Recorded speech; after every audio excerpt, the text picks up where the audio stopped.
IVM.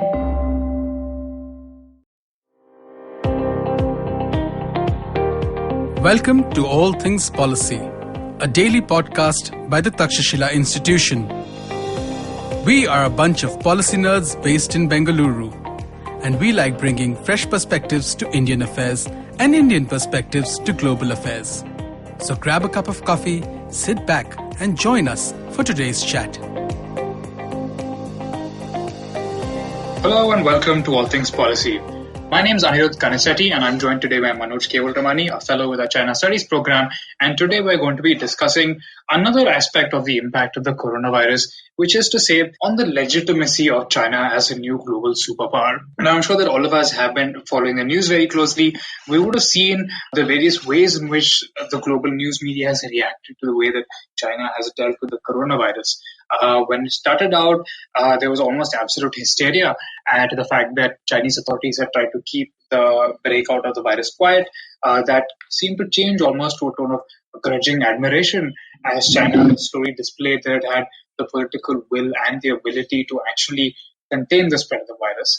And now what we're actually seeing is the very reverse of how we started, which is to say that China is going out helping other countries that are infected with the coronavirus. And all of a sudden, you're seeing a lot of questions being asked as to what kind of systems are really able to deal with these kind of crises best. Is it democratic systems? Is it authoritarian systems? Now, Manoj is with me today to try and get to the bottom of this debate. How much justice is actually there to the claims that authoritarian systems are better at responding to crises than democratic systems are? More importantly, what exactly has China done in order to rebuild this global narrative around its handling of the coronavirus breakout? So without any further ado, over to you, Manoj. Can you tell us a little bit about what China has done recently that has gotten this whole debate started? Yeah. Hi, Anirudh. So essentially what's happened is that this is fascinating turn of events, right, where, we in India today are sort of thinking about, social distancing, and around the world, you see it in Europe and America where things are going on lockdown mode, sports events have been cancelled, and essentially people are working from home. And sort of very, if not exactly the same, there are sort of shades of the kind of measures that the Chinese took, where they sort of quarantine cities and even the entire province, essentially Hubei province. What's happened is that there's this strange contest that's developed, sort of rhetorical contest between certain American officials and certain Chinese officials. Now, while I say certain Chinese officials, there's also the case of the state media, which is to sort of shift the narrative. And it all sort of starts to happen in late February when it starts to feel like the Chinese have a reasonable handle on what's happening in Hubei, and the number of cases have gradually gone down. I mean, as of today, China essentially, when they report these cases, new cases today in the country, they're essentially saying that there are about 15, 20 odd cases, and most of those are imported cases, which essentially means that these are cases which are no longer locally transmitted, but these are people who've come from abroad into China and they have sort of infected. So the idea there is that we've been successful. And if you scroll through, official state media websites today, if you go through Xinhua, if you go through People's Daily, you'll see images upon images of, medics leaving Wuhan, sort of waving, and, the officials saying, let's now do an orderly evacuation from Hubei so that things can get back to normal.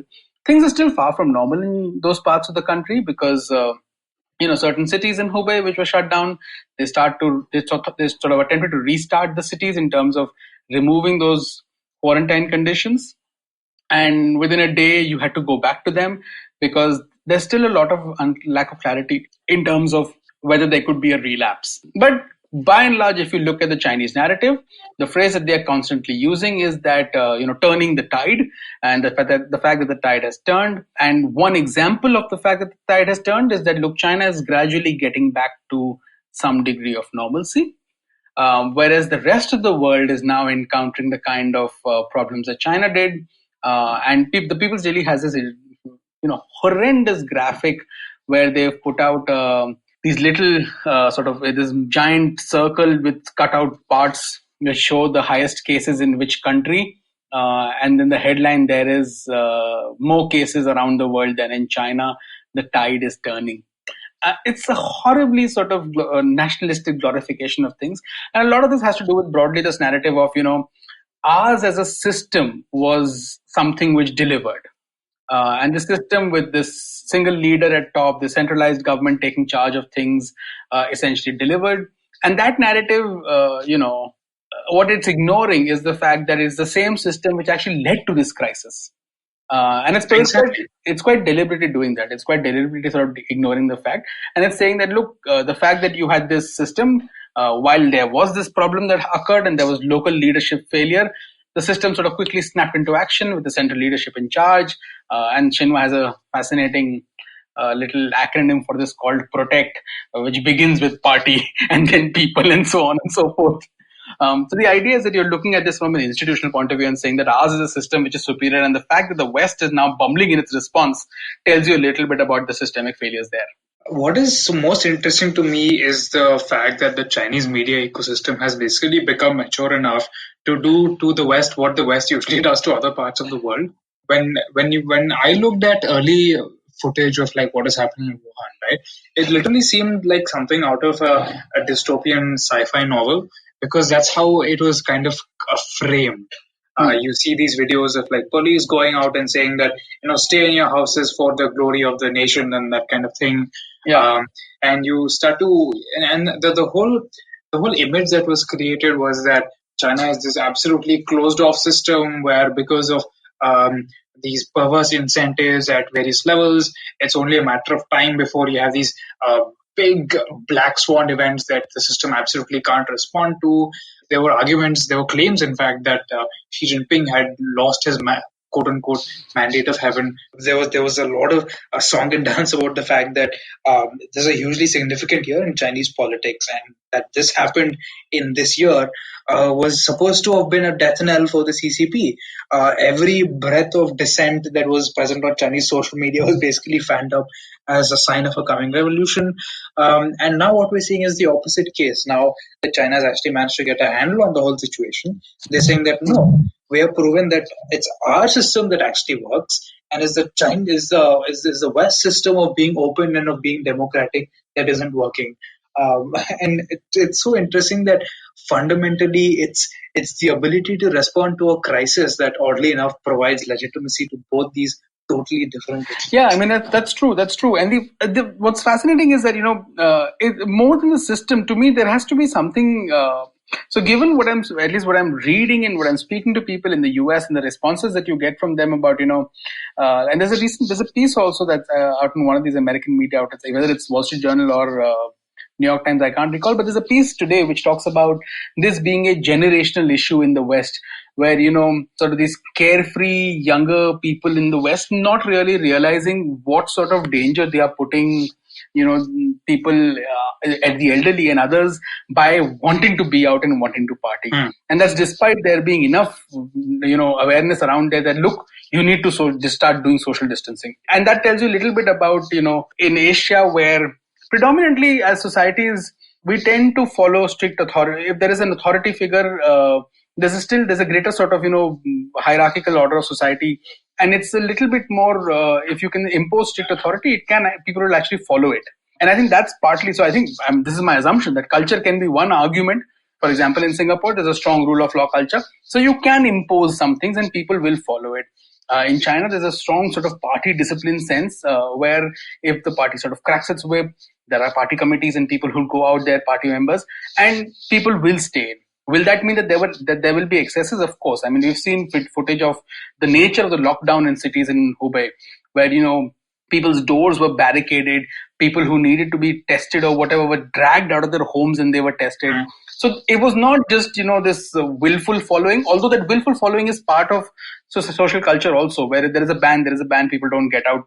That's sort of ingrained over a period of time through a carrots and sticks approach, and also from a cultural sense of being a very hierarchically structured society. This will resonate with large parts of Asia. It's not homogeneous across.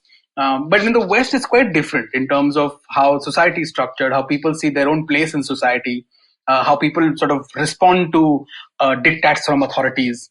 It's very different. And India is sort of an interesting mix, where if an authority figure does shape a certain narrative, for example, in the case of the Swachh Bharat campaign, when the Prime Minister sort of got out there and initiated a certain narrative, it had an impact. How successful it was is another matter, but it had an impact compared to how previously some of this was being done. But today, if your people are being asked to stay indoors, and there's sufficient amount that's being done, but more can be done, it's not necessarily that that's happening. In some pockets it's happening, in some pockets it's not happening. And that has to do with a number of factors. But that's sort of just putting that aside, that culture and all of that can be one part of this thing. The Chinese have essentially argued that, look, this is the success of our system that we were able to do some of these things. And they've even gone on further. So, for example, the party in charge of Wuhan, the new party in charge of Wuhan, because the old party in charge when this problem started was eventually sacked in early February. The new guy, who's a confidant of Xi Jinping, sought to initiate something called a gratitude education campaign. And the idea was that, look, you people of Wuhan, because of the party and Xi Jinping, you are today surviving. So why don't you thank the party? It fell flat on its face. The people just sort of pushed back online, because obviously you can't push back in public because nobody's getting on the streets. But there was massive pushback online, and there was sort of lots of pieces written about, how this is complete nonsense. And the fact that a Chinese website, Chinese news platform, Caixin, actually carried a long sort of criticism of all of this, tells you a little bit also about how exhausted censors might have been that these things actually get through. And the piece that they carried was a translation from something that had been published on a WeChat blog. So it tells you a little bit about how there is frustration, there is pushback. And although the Chinese might be portraying this as a victory of their system, and, like you said, this idea that initially there was all this talk of the mandate of heaven going, and this is a crucial year and all of that, those challenges to me still remain. So some of the sort of narrative pushback that we're seeing from the Chinese, to me, stems from a deep sense of insecurity. I mean, data just out this week will tell you that in this quarter on sort of year-on-year growth figures are minus 0.9%, which is understandable. Everything was shut. But the Chinese government essentially estimates that this year's annual GDP growth will be 1.3%, which is the lowest since the end of the Cultural Revolution. And given, and there will be, already you're seeing unemployment numbers high. However orderly, you might start getting people back to work. And Xi Jinping talked about people getting back to work as far as early as towards the end of the first week of February. So he was really cognizant of the fact that when this immediate crisis abates, so when that curve flattens, we still have a long way to go. And that's going to be very, very challenging, because you're going to see social disruption, you're going to see lots of anxiety, you're going to still see cases, you're going to still see these periods where things will snap back. And this will happen in the rest of the world also. But what that does to the legitimacy of the party and its ability to contain anxiety, social anger, and things like that will be tested. So to me, some of this narrative that we are seeing today, where the party is saying things like, look, this is our system success, you must thank the system, and look, the West is failing, and also the nonsensical stuff that the spokesperson of the foreign ministry, Chao Li-chan, has been putting out about, it's not necessary that this virus originated in China. Maybe it was the US Army which did something. I mean, that sort of conspiratorial nonsense to me is counterproductive in the long run, because eventually there'll be a time where this sort of aggressive diplomacy gets pushed back, receives a major pushback. But that's the other part of it. And to me, a lot of this sort of stems from deep insecurity, but I can see why somebody sitting outside, whether the people in India, whether people in the West, would see this and bristle at it and say, this is sheer arrogance, and part of it is arrogance. And, this arrogance needs fitting replies. And therefore, you also see some people endorsing when Trump says things like, oh, this Chinese virus. To me, that's terribly pejorative. I can see the argument for calling it the Wuhan virus. I mean, I'm uncomfortable with it, but I can still see the argument for it. It makes sense to me because, it's not like otherwise the WHO has been afraid of naming diseases apart and not associating diseases with where they've originated geographically. That's happened, say, for example, in the West Nile virus and things like that. But in this case, they've chosen not to, which tells you a little bit about China's clout. But some of this bristling about this is, you're taking legitimate grievances that people may have in the West because of racial abuse owing to this particular virus. You can see enough of this on social media where people will say things like, oh, these Chinese eat all sorts of garbage and all sorts of stuff, and that's why they create all these viruses. And, and therefore you see that sort of nonsense also. So you're playing off that anxiety of people legitimizing the party, and you're putting out ludicrous narratives about sort of rewriting history by saying this didn't originate here and there's no real proof that it originated in China. It could have originated elsewhere. It's just that we might have detected it first here. Or there must have been cases elsewhere which got wrongly detected. This is a bit of a tangent, but I'm actually really glad that you brought that up, because I think it highlights something very important about the functioning of these kind of systems, right? It's fundamentally about having a certain kind of insecurity about your global image and wanting to manage that at all costs, and the various different ways in which other actors then reinterpret your reactions to that. So India, for example, there are tons of Indians online who sit around and troll people who don't have the politest things to say about India. But because India does not necessarily have China's diplomatic or economic clout, it actually ends up eroding our position. Whereas China is more complicated, right? It simultaneously has acts of extraordinary competence, like dealing with the coronavirus, along with acts of very immature diplomacy, like implying that the US Army was behind the virus. And clearly, these need to be seen as part of a much larger interlinked system rather than just cherry picking parts of that system and saying that this proves that authoritarianism works, or this proves that China is here to stay and that America is I agree. on the I way think out. that to me, most systems in this case, apart from some like South Korea, Japan, Singapore, Taiwan, have shown competence. And I don't think that competence has to do with necessarily governance systems. You could be a democracy, you could be a dictatorship. If you have state capacity and if you have competence, you can be efficient. You could. Exactly. So I don't think any of this has to do with this. Yeah, unless you're talking about a venal, corrupt system, where the leader doesn't really care about anything. Even in that case, I think at the end of the day, the kind of social upheaval that this can bring, to me, most governments would be concerned about acting. Their capacity to act and how efficiently to do this would be a different matter. And I don't think that's necessarily a democracy versus authoritarianism debate. To me, when the Chinese are sort of putting this out, it's largely out of deep insecurity because, despite the peak being over and despite the so-called tide being turned and despite Xi Jinping visiting Wuhan, the fact that he went to Wuhan and state media said that he went straight to this hospital. Whereas what he actually did was he went to a center near the hospital and spoke to people via teleconferencing. So he didn't really go straight to the hospital. So there's still a lot of anxiety about how things will play out. And I think as this continues, you can see that there are signs of confidence. They're talking about, rescheduling the National People's Congress, that sort of parliamentary meeting sometime in April. If they do that, that will be one sign. They've said that they'll go ahead with the April Canton Fair. I don't see how they will go ahead with it if they're going to have restrictions on people coming into China, requiring to go into quarantine. So some of this stuff is still in the air. But the broad issue is this, that the economic impact of this and the public anger that exists because of that early failure, which the Chinese are trying to paper over, exists. How people react with all of that, so this cocktail, sort of how that eventually plays out over the year as the economy continues to struggle, because globally things are going to be struggling.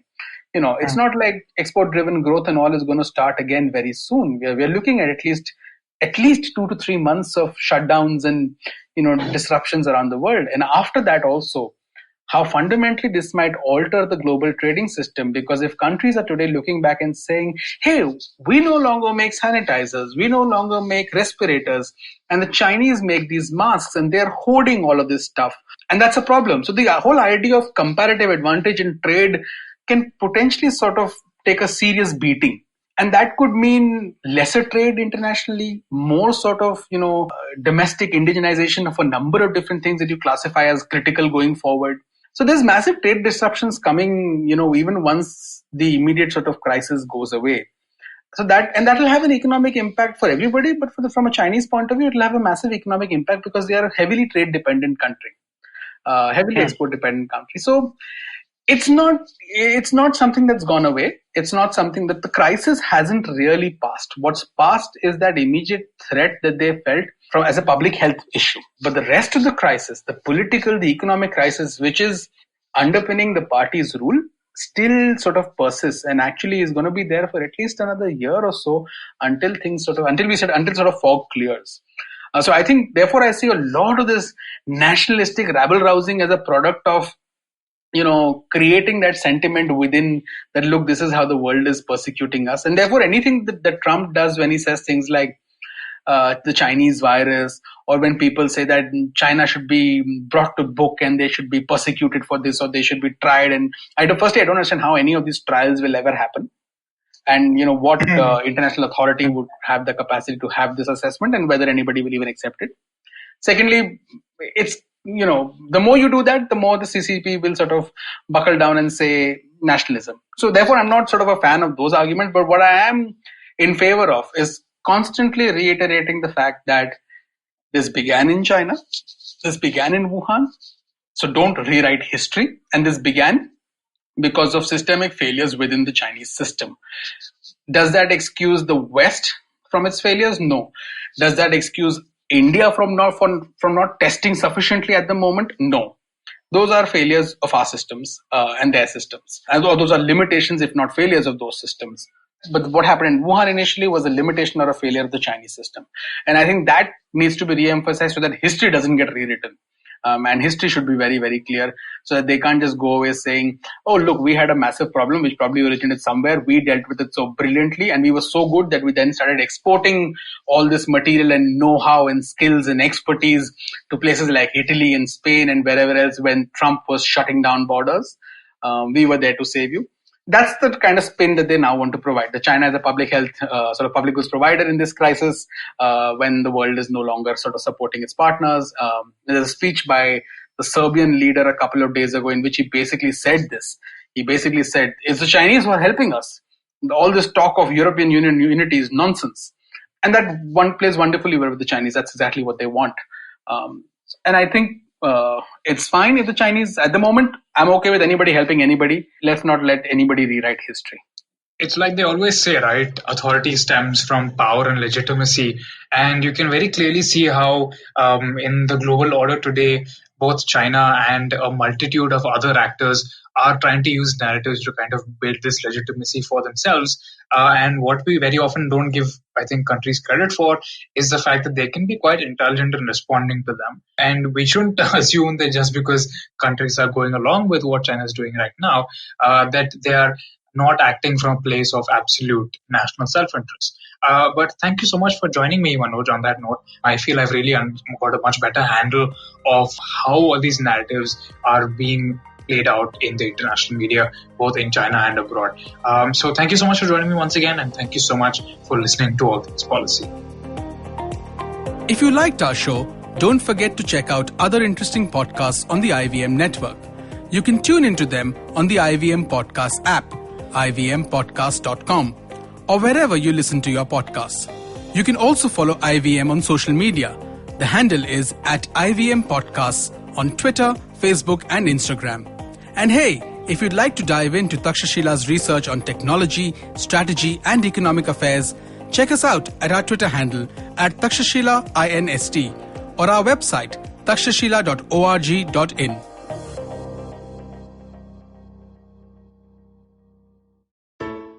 I hope you enjoyed that show. We'd like to thank our sponsors this week, HDFC Life and Paytm Money. Also, just a very quick note, I would really appreciate it if you guys could fill out a really short survey on our website. It's on ivmpodcast.com/survey. It's just a brand recognition survey for us to kind of work with the advertisers and give them some data. So it's a very short, less than 1 minute survey. Really appreciate your help in filling it out. And let me tell you a couple of things that you should check out this week.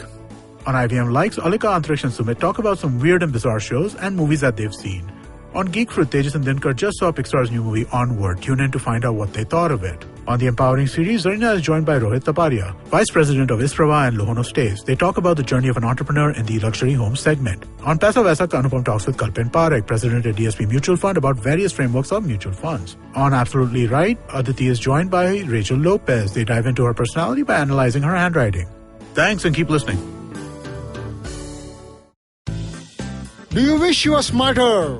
Well, so do we. But the next best thing? We could make you sound smarter. And to help you with this endeavor, we are Simplified, a podcast that attempts to break down the complex world around you with a little knowledge, a lot of poor jokes, and a ton of random trivia. Episodes out every Monday On the IVM Podcast app or wherever you get your podcasts. See ya!